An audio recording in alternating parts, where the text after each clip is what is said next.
Antes de mergulhar nesta história incrível, considere se inscrever no canal e ativar o sininho. Cada história aqui tem algo a dizer, e você não vai querer perder nenhuma. Emily Harper, 42, era a chefe de indústrias Harper, uma empresa familiar que ela transformou com determinação feroz e uma visão clara. Fundada por seu pai em 1984, numa época em que a tecnologia verde era vista como uma moda passageira para idealistas, a empresa há muito se contentava com contratos municipais modestos e soluções ecológicas de pequena escala. Mas desde que Emily assumiu, 8 anos antes, a Harper Industries não era mais a discreta PME regional. Ela elevou para as grandes ligas. Contratos internacionais, laboratórios de pesquisa, parcerias com universidades renomadas, cobertura da mídia em periódicos científicos e revistas de negócios. Seu objetivo era simples: tornar a transição ecológica não apenas essencial, mas também lucrativa. Desde o momento em que chegou, ela impôs uma mudança cultural. Chega de soluções tíbias, chega de passos de bebê. Ela acreditava na inovação radical, na engenhosidade humana aproveitada para servir ao planeta. Ela também acreditava em uma liderança transparente e inclusiva, embora isso frequentemente entrasse em conflito com os hábitos arraigados da diretoria, composta majoritariamente por homens mais velhos cautelosos com sua ousadia. Mas sua força de convicção, seu rigor intelectual e sua capacidade de antecipar tendências que lhe foi imposto. Ela nunca recuou diante de um desafio. E ainda assim, naquela manhã, em seu escritório inundado pela luz dourada do sol nascente, algo havia mudado. Emily estava de frente para a grande janela saliente. Abaixo, o campus da empresa se estendia por vários hectares, entre prédios de vidro e áreas de testes solares. Uma fina camada de geada brilhava nos gramados, sinal de um inverno precoce. Mas apesar do ambiente tranquilo, uma tensão latente crescia dentro dela. Sentado do outro lado da mesa, Jason Mitchell, diretor financeiro, tinha acabado de soltar a bomba com uma voz calma, quase mecânica. Emily, sinto muito, mas o conselho decidiu não aprovar este financiamento neste momento. Os riscos são muito altos. Jason era o tipo de homem que você nunca esquece. Elegante e metódico com um instinto quase animal para números. Um gestor formidável, mas um visionário tímido. Durante 5 anos. Ele apoiou o crescimento da empresa, mas também personificou extrema cautela. Onde Emily via oportunidades, Jason via riscos. Eles formavam uma dupla complementar, mas também profundamente dissonante. Emily permaneceu em silêncio.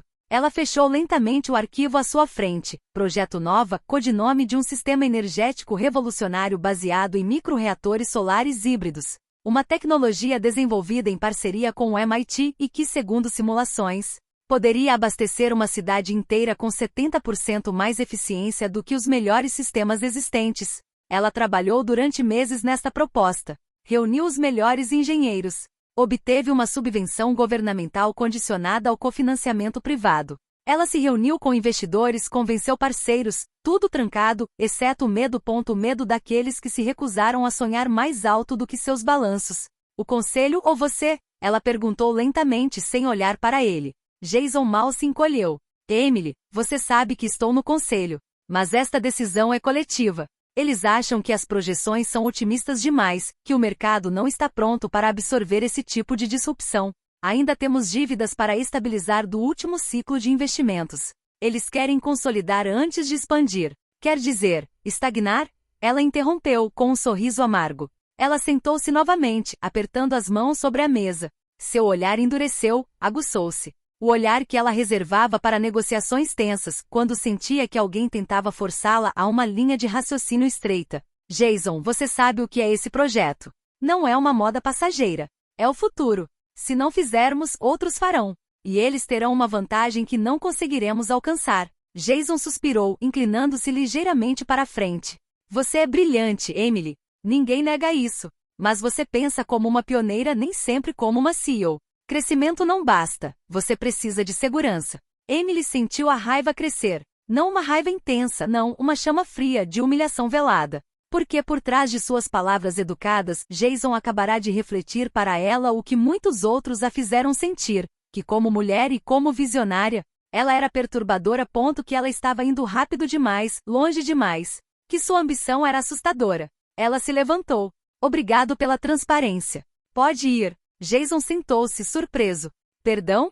Você está livre para ir, Jason. Você já fez seu relatório. Ouvi dizer. Ele hesitou, depois se levantou lentamente. Antes de sair da sala, acrescentou em tom quase paternalista: você não deveria levar isso para o lado pessoal. Ela não respondeu. A porta se fechou. Emily ficou sozinha, de frente para a janela saliente com os punhos cerrados. O sol nascia mais forte, iluminando as maquetes do projeto Nova na prateleira de carvalho. Ela sabia o que ia fazer. Essa recusa não foi um muro. Foi um teste. E Emily Harper nunca se curvou ao medo. 7 minutos depois, enquanto um silêncio tenso ainda pairava sobre o escritório de Emily Harper, o telefone em sua mesa vibrou. Ela atendeu sem dizer uma palavra. A voz de sua assistente pessoal, Mark Reynolds, ecoou calmamente do outro lado da linha. E Emily, o diretor está aqui para ver você. Ela só precisou de um momento para pensar. Olhou para o arquivo Nova, ainda aberto à sua frente, com o olhar duro. Algo dentro dela havia acabado de mudar. Ela respondeu em um tom neutro, mas ríspido: traga-o para dentro. Alguns segundos depois, a porta se abriu silenciosamente. Jason Mitchell. Ele entrou, seu terno azul marinho perfeitamente ajustado, como sempre. Parecia calmo, quase distante, mas seu olhar buscava alguma forma de reconciliação, ou, na falta dela, uma justificativa racional. Emily, você queria me ver? Ela não se levantou imediatamente. Olhou para ele por um longo tempo, como se avaliasse pela última vez se ainda havia algo a salvar. Mas o que ela viu em seus olhos, aquele toque de presunção, aquela cautela fria, apenas reforçou sua decisão. Ela então se levantou lentamente e ficou atrás da mesa, ereta como uma lâmina. Jason, quero você fora da Harper Industries. Você está demitido imediatamente. A palavra ecoou pela sala como o estrondo de um trovão. O rosto de Jason congelou. Por um segundo, ele pareceu literalmente desorientado. Ele empalideceu. Ele, o homem tão seguro de si, tinha acabado de ser expulso do coração do império que ele ajudou a moldar, mas que ele nunca realmente entendeu. Mas, Emily, você não pode fazer isso. Ele gaguejou com a voz quase insegura. Não é minha culpa se o conselho não quer se mexer. Estou apenas repassando as decisões deles. Você sabe como funciona. Emily contornou a mesa lentamente e se aproximou dele. Cruzou os braços. Jason, não se trata de culpa. Trata-se de lealdade. Ela fez uma pausa, ponderando cada palavra. Nunca pedi que me bajulasse nem que me seguisse cegamente. Mas confiei a você a minha visão. Compartilhei minha ambição, minha responsabilidade. E hoje você fez uma escolha. Você se manteve por trás do medo, por trás da inação. Estou fazendo o meu trabalho, Emily. Estou protegendo as finanças desta empresa. Ele protestou, tentando recuperar a compostura. Mas ela balançou a cabeça lentamente, com os olhos fixos nos dele. Não. Você está protegendo sua posição. Você está protegendo seu conforto. E está sacrificando a missão para a qual esta empresa existe. Você não tentou me defender perante o conselho. Você não ofereceu uma solução alternativa. Você simplesmente entregou a recusa deles como um mensageiro frio. A Harper Industries não pode ser administrada por aqueles que esperam a maré virar. Somos nós que fazemos a maré virar. Jason ficou paralisado. Seus lábios mal se moviam, como se buscasse uma resposta, um argumento final. Mas tudo em Emily, sua postura, seu olhar, sua calma gélida, indicou que a decisão era irrevogável. Você não é mais bem-vindo aqui. Ela conclui. O silêncio se estendeu. Jason finalmente olhou para baixo. Não era apenas uma perda de emprego que ele estava vivenciando. Era uma humilhação em plena luz do dia, uma eliminação brutal de seu poder. Tudo bem. Ele murmurou, ajeitando o casaco. Ele se virou para a porta, mas parou por um momento, com a mão na maçaneta. Você está se isolando daqueles que poderiam te proteger, Emily. Ela não se moveu. Não preciso de proteção, Jason. Preciso de coragem ao meu redor. E sem dizer mais nada, ele saiu do escritório. Emily ficou sozinha, ereta, impassível. Mas quando a porta se fechou, ela sentiu um arrepio percorrer sua espinha. Mandar Jason embora não foi uma vitória. Foi um sacrifício. Ela tinha acabado de se desligar de um pilar estratégico e sabia que o conselho de administração não ficaria em silêncio. Mas ela fez isso porque, neste mundo onde cada escolha tem um preço alto, ela se recusou a deixar o medo dominar seus negócios. Ela se virou para a janela saliente, olhando para o horizonte. Uma chamada em espera já piscava na tela. Ela tinha trabalho a fazer, e ninguém a impediria de chegar à linha de chegada. Esta demissão, de aparência brutal, não foi o resultado de um simples acesso de raiva, foi um ato cuidadosamente considerado. O ápice de uma série de descobertas perturbadoras que Emily fizera nas semanas anteriores. À primeira vista, Jason Mitchell sempre fora um CFO meticuloso, competente e meticuloso. Mas ao examinar a superfície lisa dos relatórios mensais dele, Emily percebeu que algo estava errado. Números que não batiam, margens muito estáveis, fluxo de caixa inexplicável. Seus instintos, aguçados por anos à frente da empresa do pai, lhe diziam que algo estava errado. Certa noite, após um longo dia de reuniões, ela foi deixada sozinha em seu escritório. Com os documentos espalhados à sua frente, ela examinou vários relatórios trimestrais recentes, linha por linha. O que descobriu foi desconcertante. Jogos de escrita contábil, habilmente camuflados sob rótulos inócuos, mascararam saídas irregulares de fundos. Alguns investimentos não existiam. Outros eram superestimados. E acima de tudo, várias transferências de dinheiro para entidades externas não tinham base operacional. Emily percebeu que não conseguiria fazer isso sozinha. Ela contatou Raquel Morgan, sua amiga mais antiga e atual conselheira-geral da Harper Industries. Raquel, uma advogada temida no centro financeiro de São Francisco, jamais tolerou o menor indício de lapso ético. Perspicaz, leal e fria como aço quando se tratava de justiça, Raquel agiu discretamente. Eles formaram uma equipe pequena e confiável, composta por um auditor independente, um analista de segurança cibernética e um investigador particular especializado em crimes econômicos. A investigação foi conduzida com a máxima discrição. Enquanto Jason continuou a servir nos comitês de direção, seguro de sua autoridade, alheio ao laço que se apertava ao seu redor. Com o passar das semanas, as evidências aumentaram. Jason havia criado um sistema de sifonagem progressiva, utilizando faturas falsas, empresas de fachada e transferências para contas vinculadas a fundos de hedge nos quais detinha ações. O mais alarmante era que ele havia assumido esses riscos embora a Harper Industries estivesse passando por um período difícil, no início do lançamento de um produto que exigia um investimento massivo. No dia em que o arquivo ficou pronto, Emily chamou Jason ao seu escritório. Desta vez, ela não estava tremendo. Ele entrou com uma calma tingida de arrogância, sem desconfiar do que o esperava. Jason, sente-se. Precisamos conversar. Ela entregou-lhe uma pasta grossa, preta, encadernada e selada. Confidencial, investigação interna. Ele folheou-o, primeiro com curiosidade, depois com crescente preocupação.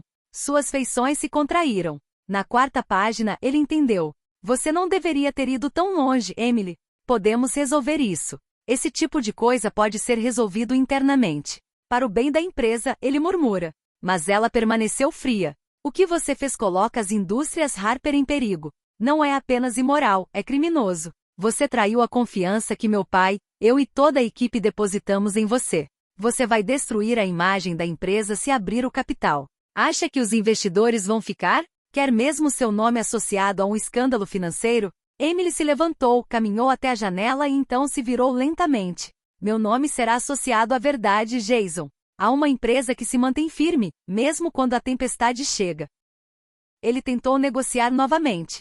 Ofereceu-se para devolver o dinheiro, renunciar discretamente e assinar acordos de confidencialidade. Mas Emily se recusou a ceder. Pouco depois foram iniciados procedimentos legais. Uma queixa por peculato, fraude agravada e uso indevido de ativos corporativos foi arquivado. A mídia aproveitou o assunto. O nome Harper Industries apareceu em todos os jornais de negócios e em programas de televisão. A imagem de uma empresa em crise se consolidou. As ações caíram 12% em uma semana. Os investidores expressaram preocupação. Mas Emily tinha bom. Ela deu uma conferência de imprensa honesta e digna, assumindo publicamente a culpa do seu diretor financeiro e anunciando medidas de transparência sem precedentes. Ela contratou uma empresa externa para revisar todos os processos internos. Convidou os acionistas para um fórum excepcional. Foi firme, honesta e corajosa. Raquel, ao seu lado, conduziu a batalha jurídica com mão de ferro. Jason foi acusado algumas semanas depois. Ele tentou se esquivar da responsabilidade, mas a montanha de evidências o sobrecarregou. Ele se declarou culpado para evitar um julgamento público, mas a história já estava gravada na opinião pública. E no meio desta tempestade, Emily se tornou um símbolo. Uma líder disposta a sacrificar a aparente paz para defender a ética. Uma mulher que preferiu enfrentar a adversidade a tolerar mentiras. Sua empresa levou meses para se recuperar, mas ela emergiu mais forte e mais respeitada. E o projeto Nova, aquele que Jason queria enterrar, finalmente viu a luz do dia. Um ano depois, a Harper Industries não era mais apenas uma empresa sobrevivente. Ela tornou-se um símbolo de resiliência e renovação, citado como exemplo nos maiores círculos econômicos e acadêmicos.